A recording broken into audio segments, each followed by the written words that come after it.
Kalian udah pada tahu belum teori agenda setting? Yuk kita bahas di video kali ini.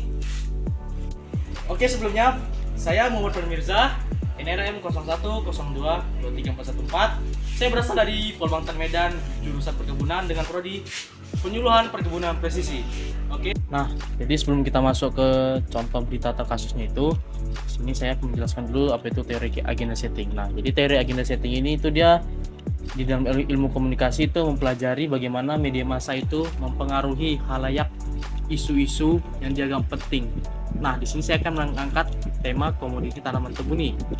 Nah, jadi pengaruh media massanya itu dia memiliki atau bisa membuat apa yang penting dianggap oleh halayak ramai gitu. Jadi dia media dapat memilih dan menekankan beberapa isu tertentu juga. Nah, seperti itu dia. Nah, selanjutnya itu kita masuk ke prinsip dasar teori agenda setting nih. Nah, prinsip dasar dari teori agenda setting ini ketika media menekankan sebuah peristiwa atau suatu peristiwa, jadi media tersebut ini mempengaruhi halayak publik atau halayak ramai untuk melihat peristiwa tersebut sebagai hal yang penting gitu. Jadi sederhananya itu apa yang dianggap penting oleh media pasti juga dianggap penting oleh publik atau audiens. Nah, jadi ada dua asumsi dasar dalam teori agenda, yaitu jurnalisme dan media massa atau berita tidak mencerminkan realitas tetapi menyaring dan membentuk isu nih.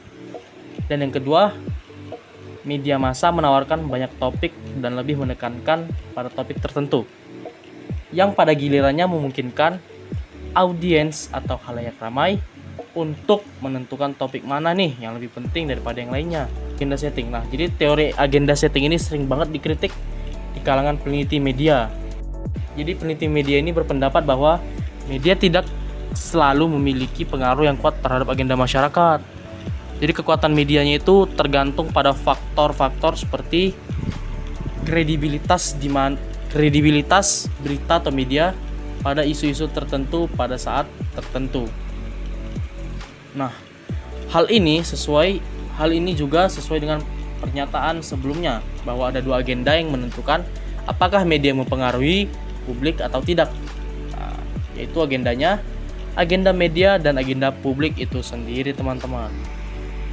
Nah, jadi menurut Bapak Danu sebagai petani tebu, nah saya baru melihat berita akhir ini untuk harga gula itu dia naik.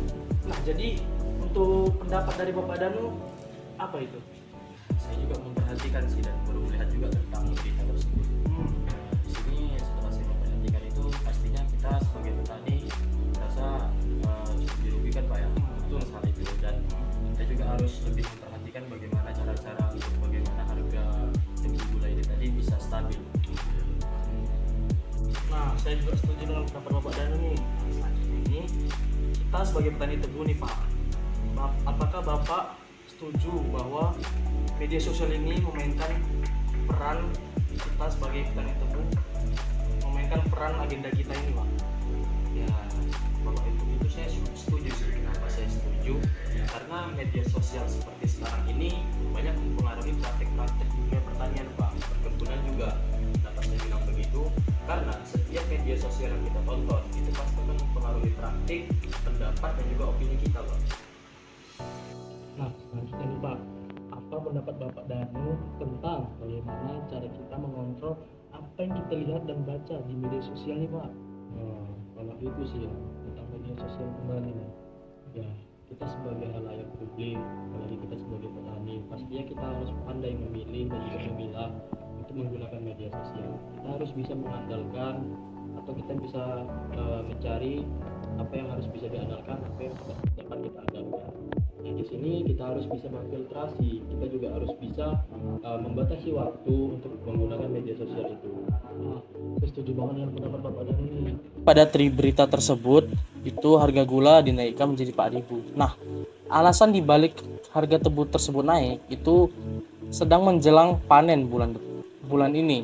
Jadi HPP-nya itu harus dinaikkan mengikuti HAP.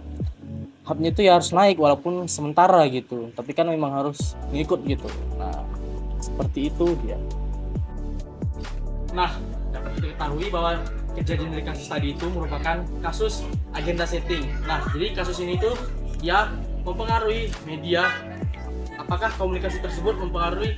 Apakah media tersebut mempengaruhi komunikasi tersebut? Sekian, terima kasih.